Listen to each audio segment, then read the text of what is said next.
All right. Hi, everyone. My name is Jessica Shade. I am the Director of Science Programs for the Organic Center. I'm going to be moderating here.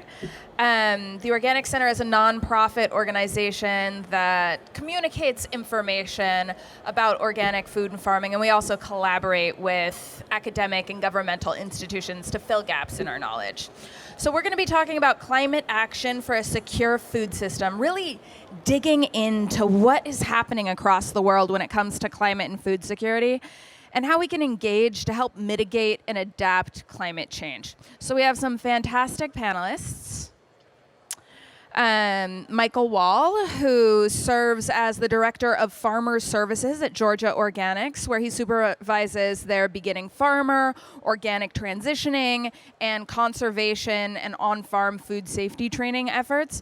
He currently serves on the board of directors for the Atlanta Audubon Society and on several committees, including the National Resources Conservation Services State Technical Committee.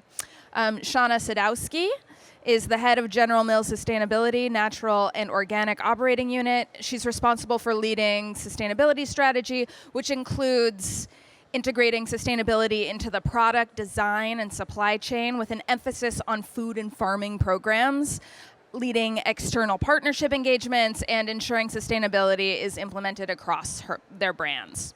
And then Logan Peterman. He's the Agricultural Research and Analytics Manager for Organic Valley Crop Cooperative. He has a dual role leading the development of decision support platforms for farm advisory staff while simultaneously serving as the cooperative's liaison to the organic agricultural research community. So the way this panel's going to work, everyone's going to give some brief 5-minute presentations just to give you some grounding in the issue, and then we're going to open it up for some conversation. And after we have a more open conversation, we'll get some questions from the audience. So I'm going to go ahead and start by just getting at the basics of climate change and how it interacts with our food systems. So what's going on in the world, why it matters, and in the field tactics that we've been seeing play a role in mitigating climate change. So first off, I'll say that we need to think about our food systems when we talk about climate change because a huge chunk of the world is covered in farms. When you look at the ice-free parts of the world, about 40% is used for agriculture. And in the US alone, there are 330 million acres of land that are devoted to agriculture. So here's a map so you can really visualize what's going on and what I mean when I say that a huge percentage of the world is used for agriculture. So basically everything that you see in brown here is used for agriculture. So basically if it's not a desert like the Sahara or a rainforest like the Congo, everything out there is used for agriculture. And so how we deal with currently used agricultural land is really going to dictate our success in mitigating climate change, especially because the global population is set to exceed 9 billion by 2050. So it's really important to think about agriculture when we think about climate change. And what a lot of people don't think about is that agriculture is not just important to consider when we're considering climate change, but it's also a major contributor to total greenhouse gas emissions. Research on this shows that food systems as a whole contribute 19 to 29% of human-caused greenhouse gas emissions. And of those, food emissions between 80 and 86% is directly from agricultural production. And those greenhouse gas emissions contribute directly to climate change. They increase extreme weather events. And they have a real potential to impact our safety, not to mention the security of our food systems. And a lot of people, especially people who've been living around here for a while, might argue that they already are having those impacts. And when it comes to agriculture and climate change, there are really two ways to be a part of the problem, or if you look at it from a different perspective, two ways to be part of the solution. The first is by increasing or decreasing greenhouse gas emissions, and the second is by releasing or sequestering carbon into the soil. So first, I'm going to talk about greenhouse gases, and they can be classified as direct emissions or indirect emissions.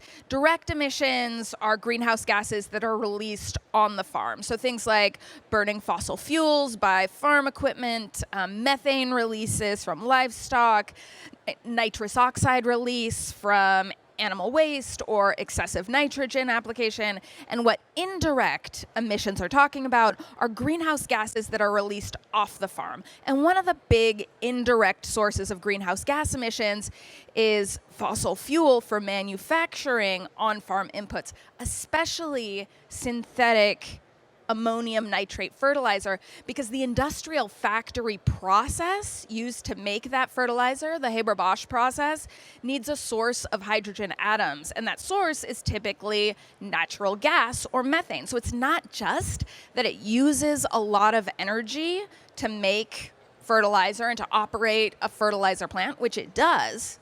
It's also the actual chemical reaction used to make fertilizer requires fossil fuel inputs. All right, now we're going to flip that coin to talk a little bit about carbon. So right now, 80% of the world's terrestrial carbon is stored in soils. And with the exception of oceans, soils are the Earth's largest carbon sink. Now, with proper management, we can increase carbon sequestration and contribute to climate change mitigation. But if we don't manage soils well, that can deplete the carbon stores, releasing that carbon into the atmosphere and contributing to climate change. So it's really these two opposite effects that we can be having. And the map that I have up here are results of a study that came out recently. And what they found was that over the last 1,200 years, 133 billion metric tons of carbon have been lost worldwide in the top 2 meters of soil alone. And they also found that that rate of carbon loss is increasing every single year. So if you take a look at this map, you'll see it looks a lot like the global map I just showed you, but it's measuring soil carbon loss. So basically everything that's yellow, orange, or red is carbon loss. The green to blue is carbon gains. And red are the areas where we've seen the most carbon loss. And you can see that those red areas are predominantly in high input agricultural areas. So now for the good news, there's this growing body of research that shows that some sustainable farming techniques can be a way to build soil carbon while reducing greenhouse gas emissions and improving energy efficiency. So things like fallowing, which allows organic matter to accumulate and decompose, restore nutrients to the soil, the use of crop rotations, using manure and legumes as fertilizer, which is especially important because using those alternatives aren't just replacing synthetic fertilizer, they're also putting organic matter back into the soil, so it's a double benefit. Also reducing any kind of synthetic inputs, including pesticides, because they're very energy intensive to create. So a lot of these tactics were developed on organic farms, but they are by no means specific to organic farms, and they can be used really broadly throughout agriculture. Okay, so I've talked a little bit about the basics of climate change and food systems. I'm going to pass it on to Michael to talk about adaptation to climate change. Good afternoon, everyone. Michael Wall, Director of Farmer Services at Georgia Organics. We're a statewide nonprofit. Like many ag support groups, we work across the state. Farmers pay a small membership fee. We provide services to the farmer, education, stuff like that. That's what we're supposed to do, and I'm going to tell you how that's kind of evolving because of climate change for Georgia Organics and our farmers. On a good day, what I'm supposed to do is train farmers how to transition to organic agriculture. There's a lot of paperwork involved. I help them with that. There's a lot of finances. It costs a good bit of money, up to $1,000 or more, at least around $1,000. And that's an expense that most small scale or mid-scale farmers don't want to bear on their own. So we'll share that cost with them once they've made it to the end of the row, end of the line for organic certification. We put on a great conference. It attracts about 1,000 people a year. And for farmers, you get 2 really great days of intense education on what you need to make it as a farmer in Georgia. And then we'll have one-off workshops on, like this one's on stem blight. It could be on lettuce production or controlled environments. But let me just refresh you real quick on what folks say climate change is supposed to do to our land and to our seas and to us. There's predictions of new diseases, new weeds, more intense storms, more extreme rain conditions, more drought, and more flooding. And if you talk to the farmers in Georgia, they may not say that climate change is kicking my butt this year, but they will say that all of these things are happening on their farm or their ranch. And I've got a pretty good example for you that devastated the state of Georgia. Hurricane Michael last October the 10th, 11th, was a Category 5 when it made impact with the Gulf Coast of Florida. By the time it went 120 miles inland, it was still a Category 3. It skipped over a very small slice of Florida and then hit South Georgia. Georgia's a big state. Biggest state in terms of landmass east of the Mississippi. So on the south side, that's big ag. On the north side, Atlanta and the Appalachian Mountains, just so you know. It did almost $4 billion worth of damage. There's still farmers I know that have tarps on their houses, and when it rains, they have a damp encounter with Mother Nature. It was emotionally incredibly taxing. Stress is off the charts and will be for years. There will be and have been farmer suicides because of Hurricane Michael. And every climate model shows, not every, many climate models show that hurricane intensity is going to increase because of climate change. And we can't directly say Hurricane Michael was because of climate change, but I will say it because I believe it. So because of Hurricane Michael, Georgia Organics, I'm here to serve my farmers. My farmers needed money. My farmers needed mental health support. They needed someone to talk to. There are about 6 farms that got really shredded. And thanks to my boss and some great contacts that she has with General Mills, we were able to raise about $60,000 for just Hurricane Michael relief. We distributed those funds to about 5 farms. Just as an aside, you think that farms are covered and they're insured and there's the crop subsidies in the Farm Bill. It doesn't necessarily work that way. Even for a best case scenario, for a conventional farm that was fully insured, they might have maxed out at 40% of their damages. Just today, our friends, our politicians in the U.S. Capitol finally passed the relief bill that includes Hurricane Michael from last October. So that route is not one that is gonna really support farmers in need when they need it. We were able, with our partners, to supply real-world financial relief. They were on the phone with somebody who cared that they could talk to, which isn't something that most other farms could say. So this Hurricane Michael changed the DNA of Georgia Organics. We know that we have got to continue to fundraise for the next natural disaster, for the next hurricane, for the next flood, and that's what we're doing. And so the challenge to us in Georgia, and actually to everyone in the world, is that Georgia farmers, we're a conservative state. Our farmers, the organic farmers will talk about climate change, but that may not be true for the conventional farmer who's looking at organics as a neat trend or something that the city folks want instead of a billion-dollar industry. So we've got a challenge there, convincing our farmers and our farm leaders like Farm Bureau and our politicians that climate change is real. I think we're all aware of that. But the hope is that California is adopting climate change. Well, California is looking at soil as a solution for climate change, right? California is also looking at land in Georgia. Very large companies in California are buying up organic farmland in the state of Georgia.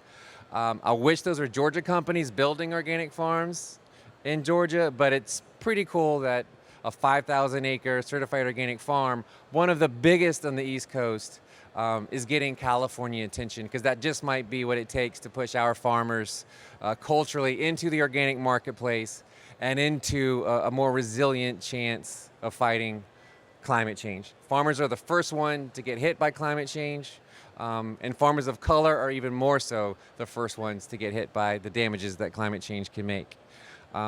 So my 3 takeaways: please keep in mind that every time you eat, there's a farmer connected to something that you're putting in your mouth down the supply chain somewhere.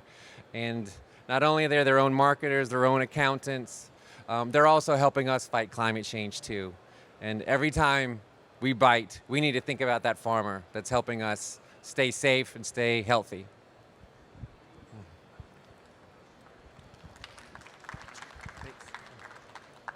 Hi, everyone. All right. So thanks so much for coming. Thanks, Jessica, for putting together this great panel. I am going to be talking to you about the role of business as it relates to climate change and why a company like General Mills cares about climate change. So many of you here in the room have some association with food as a food company, but all of us have an association with food because we all eat.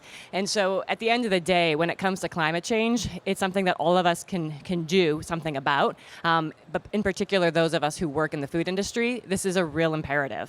And so what I want to do is just share with you a little bit about kind of who we are. So I'm kind of the food company, larger food company representation on the stage. I work for General Mills, and I head up the sustainability efforts for 4 of the brands in General Mills. We have a lot of different brands. You're probably familiar with some of them, like Cheerios and Nature Valley and Betty Crocker.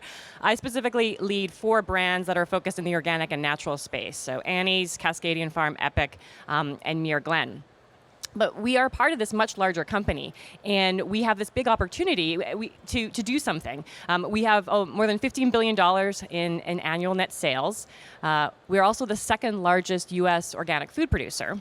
And we are in almost every single household across the U.S. So that for us is a great opportunity, and it's also a great responsibility, especially as it relates to climate change. And so what I want to do is share with you a little bit about what it means for us as a food company when we start to get into the science of climate change. So Jessica kind of did a nice tee up of kind of some of the numbers behind what is happening as it relates to climate change. We did a similar analysis on our own specific portfolio. So I'm going to share with you 2 different portfolios, the one for Annie's, so the Annie's brand, and I'll share with you the overall General Mills one.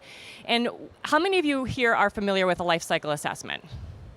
Okay, great. So essentially what it does is you look at what you make, and you kind of dig into the science behind what are the major impacts to produce that product. So for Annie's, we have a lot of different products, a lot of different categories.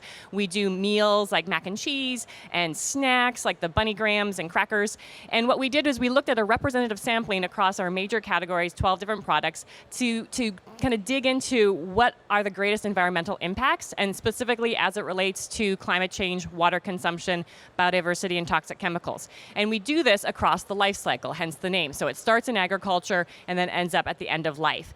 And what the numbers tell us is that as it relates to climate change, 44% of our impact is in agriculture. And you can see it as it relates to other areas of water and biodiversity and toxic chemicals. Those numbers all tie back to agriculture as being a big impact.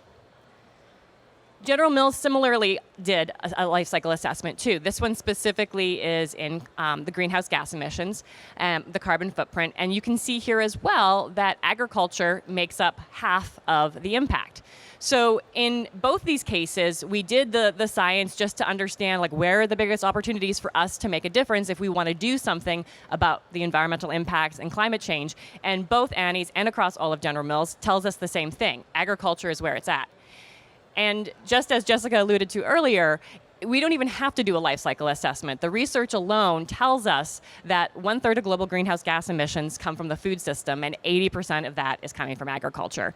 So there is a profound impact that agriculture has, that our eating has on the environment, on our planetary resources. And with that, though, comes a major opportunity, because just as it is a problem, it is also a solution. And so that is what has brought us to really saying, what can we do about this? Because we are a food company and we care about the impacts we have, and we want to make sure we're doing what we can to make a positive difference. So I'm curious actually, how many of you here have heard of regenerative agriculture? Okay, so maybe a third, maybe a quarter. It is a term that's really gaining in momentum right now, and part of it is because I think we're really truly starting to understand that it's no longer enough to do more with less. Kind of ways in which we have approached environmental efforts to date. We actually have degraded our system so much that we actually need to restore. We need to rebuild. So Jessica shared a little bit about the kind of soil organic carbon and the losses that we're seeing. When you have loss, you need to look for ways that you can rebuild. And so with that, agriculture has a profound opportunity to do something about that. And so what we have done at General Mills is we've taken a definition that I have up here for you to see. And we see regenerative agriculture as some agriculture that both protects and intentionally enhances natural resources and farming communities. And we frame our work in terms of 3 outcomes: soil health, above ground biodiversity, and economic resilience in farming communities. So one of the things that can make sustainability challenging for someone who has been in this field for many, many years now is really helping to simplify the message. Because you ask one person, what does sustainability mean? And they'll give you one answer, and you ask someone else and they'll give you a different answer. It's because it means a lot of different things. It's quite complex. But when you start to really look at agriculture, we've said these 3 outcomes are the outcomes that we really want to make a big difference on, because we see them as kind of apex indicators, the key levers for change. And so for the work that we're doing, we're really focused on being holistic, hence the 3 outcomes, outcomes-based, and really looking at how we can integrate this across the work that we're doing. So across our company, we're looking at how we could advance our work in regenerative agriculture through our products and supply chain, because that's truly where we have the opportunity to make the biggest difference, is in what we do. Through policy and partnerships, because we need others to help bring information in, the expertise in, to integrate that into our supply chain work. And then finally, the education inspiration. How do we actually take this work and start to communicate it and make this a broader lever for change?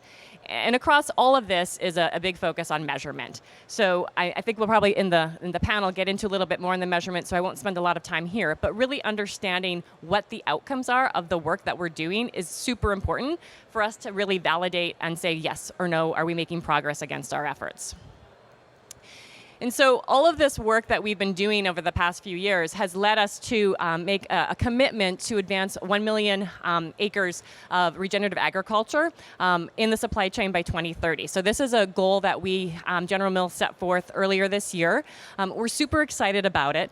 Jessica, alluded to the fact that here in the U.S. alone, there's 330,000 acres of cropland. When you add in the pasture land, that's 900 million acres. So part of it is we know there's more to do. What our hope is that this puts a stake in the ground and makes that connection of agriculture and food, and really saying we need agriculture, we need farmers to be really helping to advance this work. Farmers are ultimately the stewards of the land. They are stewards of the natural resources and ecosystems that all of us depend upon. And by putting a company like General Mills behind this, we're saying we believe this is important.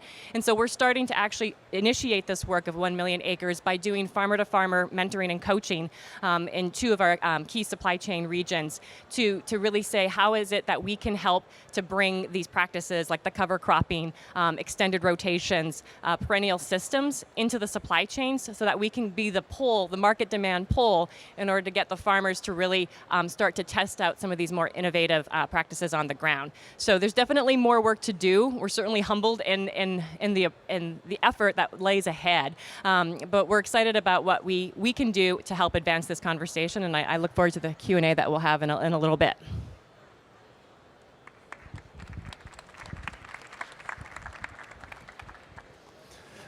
Hey, everybody.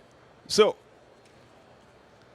I'm not going to use a PowerPoint presentation. How about that? You all can remember this as 2019, the last time you saw a guy do a presentation without a PowerPoint presentation, right? You probably tell your kids about it someday. I want to give you a little bit of context on Organic Valley because not everybody's really familiar with it. Organic Valley is a farmer-owned co-op, and it's now over $1 billion business. We have farmer representatives in 32 states and 4 countries. So it started as a very local business out of a little region in Wisconsin called the Driftless in 1988, and it's just exploded into now an international phenomenon. But we have a pretty unique circumstance where we both interact with consumers on one end of the supply chain and farmer owners on the other end of the supply chain. So we really have to encompass that whole scope, and that's really kind of where my position comes in. I do a lot of work with the scientific community to improve organic methods to deal with risk, like in the case of climate change, and also to enunciate the benefits, right, of organic agriculture as we see them in nutrition and environmental externalities. So today I really wanted to just drive home the idea that animal agriculture is critical to fertility in the soil. And I don't think that's necessarily understood by folks who aren't very close to farming. Animal poop is what makes our food. There are dryland farmers, they're throughout the Great Plains, but they're not growing corn and they're not growing soy. They're growing small grains, and in a lot of cases, they're getting much, much lower yields than would be expected with manure applied to that acreage.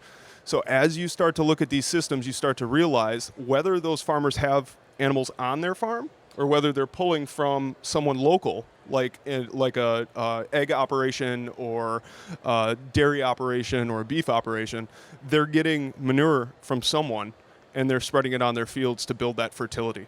So that creates some problems. As Shauna and Jess mentioned, agriculture is a pretty big source of climate emissions, greenhouse gas emissions. And of that 80% that Shauna was mentioning, a lot of it actually comes down to ruminant animals. It comes down to the cows. So in our dairy and beef operations, the way that cows digest grass, they produce a lot of methane. They produce a lot of nitrous oxide, and they also, of course, produce CO2.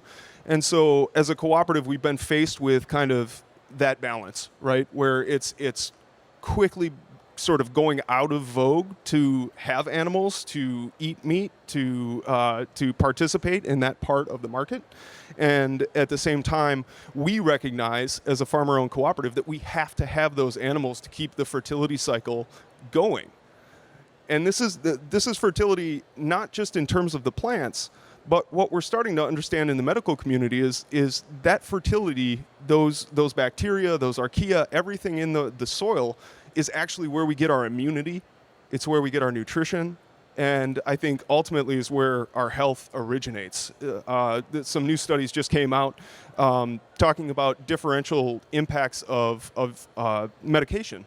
And doctors were really struggling to understand why certain people reacted so differently to medication. And what they found was it was related to the gut microbiota. It was the way those folks were absorbing that, and it was all of the bugs inside of them that was either producing a good effect or a placebo, kind of a neutral effect.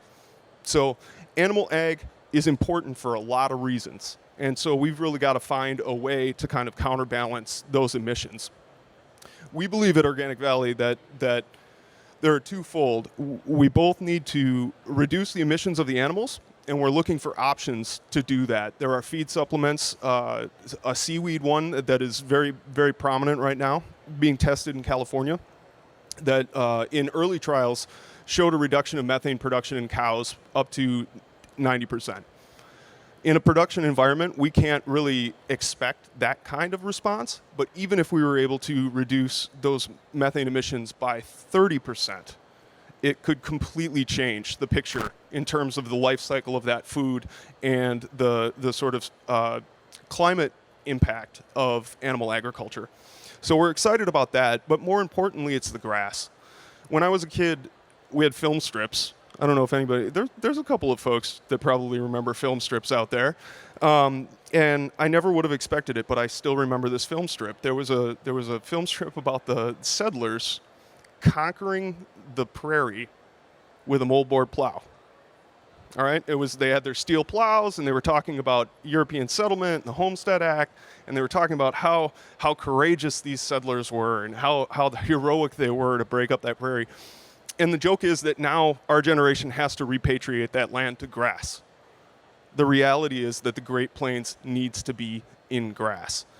And in order to do that, in order to move it out of crop production, we have to give those farmers an option. We have to give them a profitable option for using that land. And our suggestion at the co-op is that animal agriculture can do that. The extent of production, the grass-fed production, you have sequestration in the ground, you have a healthier animal, you have a higher density of nutrition in the product, and ultimately we're conducting a series of LCAs, life cycle assessments, to look at the life cycle impact, the footprint of high grazing animal management versus confinement animal management. So some real options there, but I think the key is we as a culture have to start bringing back these ecosystems that we've essentially replaced. And then finally, and Michael talked about this, we too are seeing the impacts of climate change all over the place. 32 different states. The cooperative is subject to all kinds of catastrophes and disasters, and the farmers really do face it. It's important to remember that farmers' livelihoods are among the most affected by climate change. They're the first, and they're probably the most affected. We have a disaster relief fund internally, and that disaster relief fund typically $80,000 to $100,000 a year. We've depleted it completely. First time it's ever happened in the last 6 months. And the one disaster that I wanted to mention that Michael forgot was the polar vortexes, right? We're also seeing winter weather that is outrageous. I think Minnesota saw -50 this year. Think about that as you walk out into the 95-degree weather. So winter is coming. It's real. And we need to be able to produce food through that season, through those disasters. That resilience is going to come from those natural systems. It's not going to come from our row cropping. It's going to come from the grass. It's going to come from diverse pastures and diverse hay ground. And in order to make that happen, we have to create a market where those farmers can sell those products. So therein kind of lies the rub. We've been developing a series of collaborations at the co-op, basically to help consumers vote with their dollars. Because how does all of this relate to you guys? The reality is, if you buy organic, you are buying grass-fed. There's a rule in livestock management within organic systems that says that those animals have to have pasture. And in fact, that they have to have a certain amount of their diet, 30% of their diet, be from pasture during the grazing season, right? So step one is you can encourage those grass acres by purchasing organic, just right off the bat. Secondarily, we've worked with a series of stakeholders across the country to develop a 100% grass-fed dairy standard, which you'll see on the package of our grass milk, and you can actually see throughout the market. But there again, it really gives consumers an option to opt for these grass-fed systems, opt for these well-managed acres of grass on the ground that are not only going to bring us sequestration value, but also bring a whole series of external benefits that we can count on and ultimately need.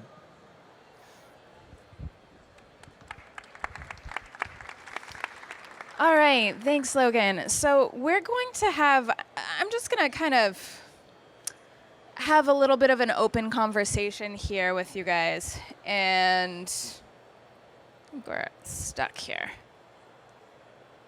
Hang on. All right. Ooh, this is the slide I made for you, Logan. All right. So I've got some questions for you guys. And after I ask a few questions, we'll open it up for everyone else here. But, you know, as I'm thinking about all of the presentations that you gave and really thinking about the different parts of the industry? Because we heard everything from what's going on in the field with the farmers to throughout the supply chain. I'm curious about specific strategies or initiatives that your organization has employed to address climate change. So these are all great ideas that we've been talking about broadly, but what are some specifics? And this is for everyone, so. There we go. I think two immediately come to mind for me. In our work with the research community, there are a series of projects that are actually modeling the impacts of land use change, and it's an area that's not particularly exciting to report on, so it doesn't get into the news very much. But a large percentage of that agricultural impact that we're talking about in terms of greenhouse gases actually comes from the change of land use. So it's pulling land out of a grassland and putting it into crops, or it's a farmer in Brazil taking down rainforest, right, and growing up a row crop there. A lot of that life cycle impact is in that initial change in land use. So what we've been working with researchers on is to effectively model land use in our primary production areas, and then look for ways to essentially subsidize the farmers putting that land into sequestration, some form of sequestration. And Logan and everyone else who wants to answer this question, I'm also curious about how you measure your progress. So how are you thinking about success and measuring that? It's a great question. So we started kind of where I think everybody starts. It's called Scope 1 emissions. It's essentially the power and the materials that you use directly in your company. And then moving out, Scope 2, right, is the sort of the energy production outside of your company and that you're dependent on. Organic Valley has been committed to this for some time. I'm grateful to say, and we will be 100% renewable by the end of 2019, and we will be 100% carbon neutral in Scope 1 and Scope 2 by the end of 2020. So we started there and then are moving out to the farmers constitute what we call Scope 3, and trying to now work on our emissions footprint in Scope 3. Yeah, so I'll speak a little bit on some of the strategies that we're doing. So a large part of what we're talking about here is frankly, I mean, the simplest way of saying it is we're very disconnected from our natural resources and energy systems, right? And so how do we start to get back to that to really understand our connection to the ecosystems and from which food comes? So we really are trying to take a holistic approach to this. So I mentioned, so the supply chain and our products are where we have the biggest impact. So we know we need to start there. But we also recognize the fact that we can't do this alone, and partnerships are incredibly important, as is policy. So we also play a role in how do we think about policy and the policy mechanisms that both act as carrots and as sticks to the system that we envision and that we need to have. And then finally, how do we think about the ways in which we are engaging both consumer side of it, how do we talk to consumers, but then how do we also bring this back and inspire our employees, right? At the end of the day, we have a large number of employees, tens of thousands of employees who are critical ambassadors to this work. So some of the ways in which we're doing that holistic approach is through the products. So Annie's created a product and launched it last year. It was a limited edition direct trade with farmers to have a farmer on the pack. It was we had two different products. So we had Bunny Grahams and mac and cheese, and we partnered with farmers in Montana, Casey Bailey and Nate Powell Palm, who grow rotational crops. And we put those crops into the product, and we specifically spoke about the different practices that they're using that are advancing regenerative agriculture. They include livestock, they include cover cropping, and those are things that we actually put on the pack to talk to consumers about, as this is where your food is coming from, and this is why it's important, and this has how the role it plays as it relates to climate change. So we're doing that in our actual products.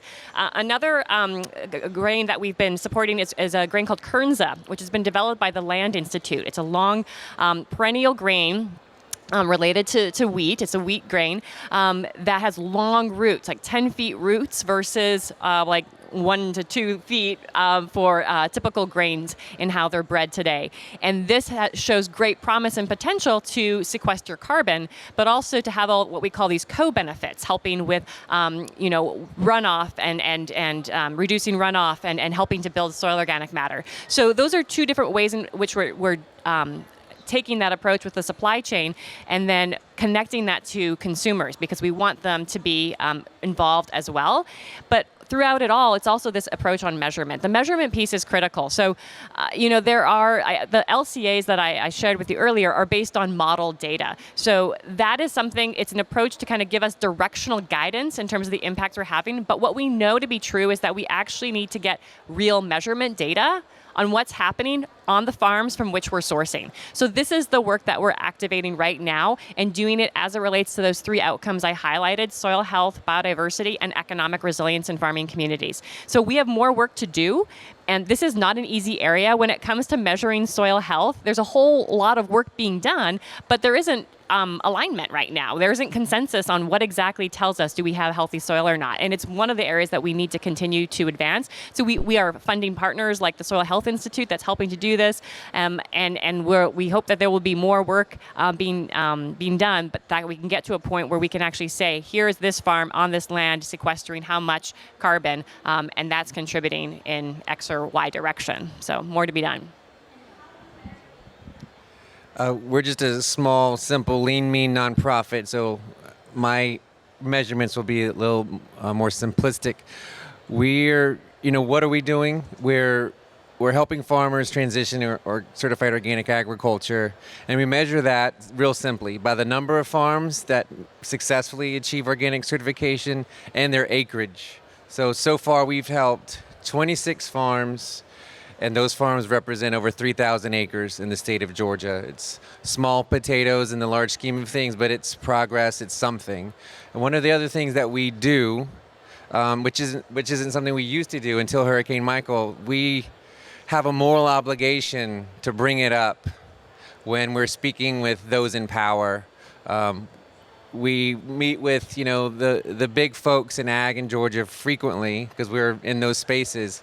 And now we're starting to say, so what are you doing about climate change? What are you thinking about climate change? What's your plan to help farmers in the long run? We do that with our commissioners. We do that with the ag commissioner of Georgia. And that's not something we would have done. We would have been polite and quiet and meek. And we're not doing that anymore. And I don't think anyone should. Great. And a lot of the farmers that we all work with are, I know, really committed to mitigating climate change, but they're also, let's be honest, operating on some pretty thin margins. So a lot of them are engaging with these programs not just because they have impacts on climate mitigation. So what other incentives do you talk about or do you bring to the table, or how do you engage with farming communities beyond that message of climate change mitigation? So in our case, I think it's very direct, and you got to be honest about it. It's in the money. So the cooperative has really built its business on setting a fair price for farmers first, and then figuring out a way to move that out and justify it in the market. The grass-fed dairy, which I mentioned, comes at a premium price. And that premium price is related, we believe, to the nutrition in the product, but it's also related to the risk and the difficulty of farming in that way. And so we really believe that farmers can and should be incentivized for these practices, and that those dollars should come from consumers, that it should be passed on to all of us, that we can all have a part to play. Yeah, I mean, I would kind of build on that comment. I mean, it's definitely the economics matter. I mean, farming is a business at the end of the day. Like all of us work, we have a paycheck, and it's a little bit different when you're a farmer because that paycheck is predicated on the natural environment, and that's what we're talking about here. So, but it is about business, and it's about making economic sense. And the ways in which we're really approaching it is that as you build soil health, you are less dependent on some of those costly inputs, and therefore you can be more profitable. So what we're trying to have the conversation on is profitability.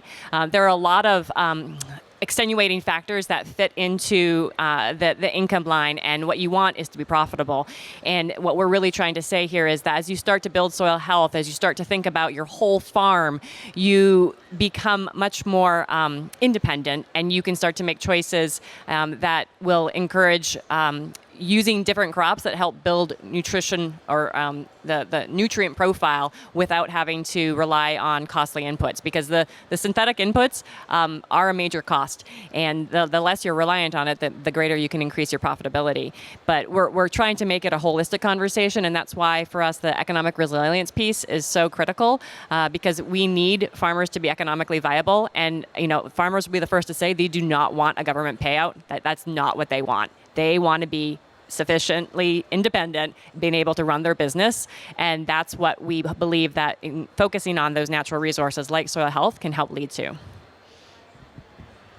Yeah, ditto, it's the money. And it's also, when you get that organic label and you're able to use it on your product, you're accessing new markets. When you've gone through the organic process, you've built out an organic systems plan, which will put a farm on more secure business footing. You're tracking your sales, which is not something that every farm does. And it's also risk reduction. You're lowering your risk in terms of food safety, and you're reducing risk from climate disasters or other natural disasters. All right, let's do a time check. How are we doing on time? 15 more minutes. Okay, I've got more questions for you guys, but I want to give the audience a little bit of time to ask questions as well. So let's go ahead and open it up for questions in the audience. I'm going to ask, you'll be next. Here you go. I want to tie together a few pieces of different conversations you've been having. The first is the question of whether or not we have adequate science and data to prove that organic production systems and regenerative production systems are more resilient to extreme weather or to climate change. So that's the first piece, and I want to tie that into the economic livelihood of the farms and farm communities. It makes all the sense in the world to me that if you think about who bears the cost of climate change, it's certainly farmers. It's also insurance companies, right? So I have to think that at some point, the scales will tip and we'll have enough data that the insurance companies are going to say, I'm going to start incentivizing the growers that I insure to employ these practices so that they're less likely to have a claim, right? So that's a lot of different pieces. I think the first question is, does the science and data exist to support that conclusion? And are any of you aware of insurance companies moving in that direction? Great. So I know that you guys have looked at this as well, but from what I've seen out there in the research, it's all about soil health. So on average, if you kind of take a step back and look at this baseline, organic is sequestering more carbon, creating healthier soil. But with that healthier soil comes resilience to these extreme weather events, whether it's flooding or drought, because the soil can hold water better, but it also has greater porosity, so water can drain from it. So it's really, when you're thinking about resilience, it's thinking about these strategies that are going to give you soil health. You guys want to add to that? Yeah, I think, the data right now is something I would say that we still need more research. There certainly is some evidence. We have some studies, and Jessica can, probably pull those up and share those. And there is definitely something to be said for the fact that increase of soil organic matter, it leads to things like increased water infiltration, for example, right? Which makes sure that you're not eroding soils, you're not losing the nutrients, you're actually helping to, the soil is acting like a sponge to capture and hold, to make that resilience factor greater. What we have right now is a lot more anecdotal evidence. So when you talk to farmers and you see what they're doing, and you seeing is believing, and truth be told, that's a large part of this. Like, I have traveled to many different farms across this country, and you can see the difference between a farmer who is practicing regenerative practices and organic practices versus one who is like using high levels of tillage and leaving no biomass on the landscape. So. And then you see that in terms of when you talk to them. So this is why the focus we have is on those three outcomes of interest. We need more data. We need more data because the theory of change here is that when you can actually build the case, you will get the buy-in, right? And so the reason that we're starting with these farmer-to-farmer mentoring programs is because farmers are going to learn best from farmers. They're not going to learn from me. They're not going to learn from my colleagues, although maybe to some degree that's the demand pull, but they're going to learn from each other. And so when you find these kind of kind of hero farmers, these pioneering farmers who are trying these amazing things and have demonstrated profitability, they're the ones who farmers are looking to as the success model. And that's the way in which we're trying to encourage it, with the hope that over time we're going to get more data, because we do need it. And that's, I think, how we can really scale it, but we don't have as much as we'd like to see. I don't think we'd have the system we have right now if we had the data. And that's why we're so focused on getting that. And to your second question on insurance, I haven't seen that yet. We need the banks involved, by all means, and the insurance companies. We need both. It's the whole financing mechanism that I think could have a real role to play. And there's increasingly conversation happening, though. I mean, there's a conference later on this fall that's all about the investment community that I'm hoping some insurance companies too will be coming to. But we're not there yet. Great question. Do you want to continue? I just wanted to mention the insurance piece. I haven't seen anybody incentivizing organic farming for the resilience in the crop insurance. I have, however, seen one study. I think it's Kaiser Permanente in California is doing a study with late-stage cancer patients, and they are providing them fully organic diets for a period of time, and they're looking at health outcomes. So it's an example where they're actually coupling the actuarial data with the dietary intervention. It's still ongoing, and I'm very interested to see the results, but it may be the start of that cascade that you're alluding to. One quick devil's advocate. We need more data, but folks, how much data do we need to start moving in the direction to save our planet? We need some, we need more, but how much do we need before we take action? That's a good point. This is a panel full of scientists, so a lot of us are always calling for more data, but that's a really good point. And there have been research studies out there. So there have been research studies showing that if you compare organic and conventional in extreme weather events, the organic crops will actually have higher yields, have higher income than conventional. We're saying we need more data because everything's localized. This is something we were actually talking about right before we came on stage, is how localized all this research is and needs to be. But we got to start moving because we can't twiddle our thumbs for another year, let alone another decade. Things are happening right now. It sounds like Michael's got enough data to pull the trigger. All right, thank you. Another question. Hi there. Thank you so much for this panel. I really appreciate it a lot. I really just wanted to know more about the comment on the dichotomy between hearing organic and conventional, and the idea that organic necessarily doesn't happen to mean sustainable as of yet right now, just based on like FDA guideline, USDA, in the idea that you could be organic and sustainable, but that doesn't mean that you necessarily are if you're labeled as organic. Most of you are having organic in most of your titles, so how is it that we can pull the people that are just fully by itself organic into organic and sustainable itself? So I think one of the important things is understanding the organic standards. So if you look at what the regulations are for organic, they are built on sustainability practices and principles. And we need to ensure that those regulations are meeting those values.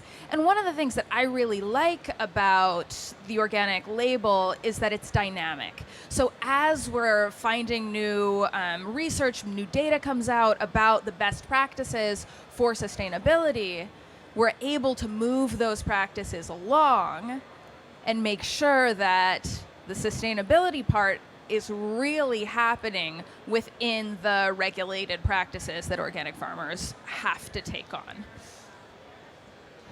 And I'll share that, I work for a company that does organic and does a lot of non-organic. And so one of the reasons we're really focused on outcomes is that we know that the outcomes are what matter. And so I work and work on brands that are really connected to organic, and there's so much that we have seen that is beneficial. But I frankly want all of agriculture on this direction. And the truth is, not everyone is going to get to organic certification right away. That doesn't mean that they can't implement these practices. They can do cover crops. There's a lot to learn from organic farmers, and frankly, it's the infrastructure that is oftentimes holding back organic farmers. And that infrastructure is what all of us up here are trying to help to change as well. And that's something that everybody can do. It doesn't matter if you aren't going to get to organic, that doesn't mean you can just ignore it. That the whole point is here. We have a lot we can learn, and how do we make it better for everybody? Because we want the 99% all doing the practices that are going to get us toward the outcomes that we're seeking to have. And that's what we can each play a role in doing. That's a really great point. The curious thing about organic agriculture is that to get the yields you need to be successful, a lot of times you have to implement practices within these very rigid structures because you don't have a lot of the tools that conventional farmers can use. So the research that's getting done on organic systems are research that happens without synthetic nitrogen, without synthetic pesticides. And it also means that those research advances can plug into ecological models, regardless of the farming system, regardless of whether organic and conventional, in a way that a lot of times we haven't seen conventional research go in that direction. So that's a really great point. I'd just like to add a note on that idea that I think going forward, right, resilience of our food system is a real concern. And I come from an ecological background, and in ecology, it's pretty well established that what's called functional diversity in a system increases resilience, right, in an ecosystem. And I think that there's a lot of levels of functional resilience. You can look at it on a single farm. You can look at it from a business perspective. But here, as we're talking about organic and conventional, I think you can also look at it on that meta level, that organic is creating this other methodology, right, that may be less susceptible to certain disasters and maybe more susceptible to other disasters, right? But the diversity in our systems is going to help us to make sure that we can still make some level of food regardless of the hurricane or the polar vortex or whatever it happens to be. So I think not only, great points on the fact that so many of the organic methods are available to everybody, but also just the fact that we've been able to create this refereed system that is so different gives us some level of functional resilience. We have enough time for maybe one more question, if there is one. A lot of the other sessions at this meeting are talking about more food for more people, and we've done that over the years by sort of mining the soil and mining fossil fuels, and now you're talking about going back, so you're going to, seems like, produce, have more land per unit of food output. Do we need to have fewer people? How are we going to reconcile those demands that are being put on the agricultural systems? Yeah, I think about that question a lot, and there are three different levels that I think of. One is if you look at the amount of research and funding that's gone into conventional yield production versus organic is still a very nascent field. I mean, we only have this tiny drop of money that's been used to look at organic yield increases over 1-2 decades at the most. So and even just over that time, yields in organic have increased dramatically. So if we continue to invest research dollars and time into looking at how to improve yields on organic, we're going to match conventional. And there's already studies showing that if you implement the best practices, you can match conventional yields. And if we keep doing this research, I think we might be able to surpass conventional yields with organic, which is great.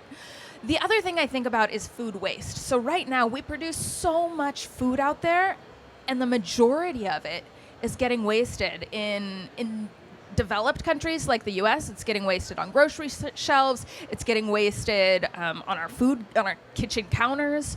In developing countries, a lot of that waste comes from a lack of infrastructure, a lack of knowledge of when and how to harvest food. So food waste is, I think, even more of an issue at this point than feeding the world. And the third thing that I always think about when it comes to feeding the world in the future is really looking long term. Because right now, if we continue to degrade the soils and decimate our biodiversity, especially pollinator populations, we could have the best tech in the world for increased yields, and it wouldn't matter because we wouldn't have the basic building blocks that we need to grow any food at all, let alone increase our yields over time. Yeah, I mean, Jessica just nailed it. And I think that's the whole idea here, is that our narrow focus on yield is actually part of how we got into challenge that we're in right now.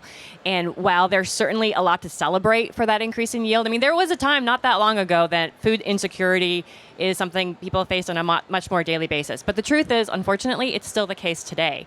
And so while we have doubled our production yields in the past 60 years, we still have 1 billion people who are hungry, almost 1 billion. So we haven't actually solved the feeding the world problem with our current approach of just focusing on yield, but we have experienced huge externalities. And the food waste one, 1/3 of food is wasted globally, 40% here in the US. That is a lot for us just to pause on and say, well, why is that the case? We're clearly not doing what we can. We also don't produce food for people. We produce a lot of food for animals, right? And so there's something to be said for changing that to get the animals back on the land so they can help with that nutrient cycling back on the landscape. So the narrow lens by which we've approached food production is part of the challenge. And by starting to broaden that concept and think about what are the more holistic set of outcomes we seek to have, we can feed people and we can have a healthy, thriving planet that is based on the natural resources that we all depend upon. So there's an element of a paradigm shift here that's really required, frankly, not just for agriculture and food systems, but for our entire business model. We have an extractive business model that we can also start thinking about how do we change it, but agriculture serves as an excellent example of how to start doing it differently that can set the stage for every other business. If I could pile on for just a minute, Shauna's point about the yield is fantastic, and that kind of myopic focus on the yield actually has affected another element of our food system, which is nutrition. We talk a lot about feeding the world, but very few people talk about the massive number of people in the world who are severely malnourished. They may have a completely sufficient caloric load, but they don't have the vitamins and minerals that they need to be healthy. One of the things that we've seen in organic production in particular, and it's related to the grass and dairy in particular, we tested organic milk and conventional milk.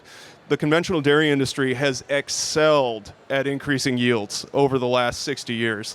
Incredible growth. And what we noticed is that the nutrient content of that milk is actually significantly inferior to the organic that's being produced less efficiently from an acreage standpoint, but much more efficiently from a nutrition standpoint. Particularly in the case of omega-3 fatty acids, we saw a 125% increase in that organic milk.